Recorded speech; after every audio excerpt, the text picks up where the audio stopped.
আমরা যারা নারুটো দেখছি আমরা অবশ্যই ওবিটোর লাভ স্টোরি সম্পর্কে জানি। একটা মেয়ের জন্য সে কি না করছে। ওবিটো পুরো শিনোবি ওয়ার্ল্ডের বিপক্ষে চলে গেছে, ফোর্থ গ্রেট নিনজা ওয়ার শুরু করে দিয়েছে, হাজার হাজার লাখ লাখ মানুষের জীবন নিতে জাস্ট একটা মেয়ের জন্য, ঋণ নোহারা। কারণ ওবিটোর কথা হচ্ছে যেই দুনিয়াতে ঋণ নেই সেই দুনিয়ারই কোনো প্রয়োজন নেই। কিন্তু আপনি কখনো চিন্তা করছেন যার জন্য আমাদের ওবিটো এত কিছু করছে সেই ঋণ আমাদের ওবিটোকে আসলে কি পছন্দ করতো, কিংবা আসলে কি আমাদের ওবিটোকে সে ভালোবাসতো?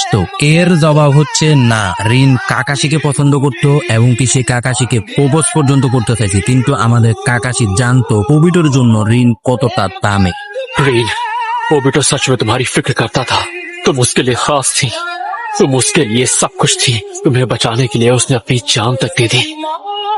सुनो काकाशी, मैं तुम्हारे लिए अपनी फीलिंग्स बताना चाहती हूँ। কিন্তু দুঃখের বিষয় হচ্ছে ওবিটো কখনো জানতে পারেনি যে মেয়ের জন্য সে এত কিছু করতেছে সেই মেয়ে কখনো তাকে পছন্দ করতো না। একটা কথা আছে না ভাই, one side love, most beautiful feelings in the world.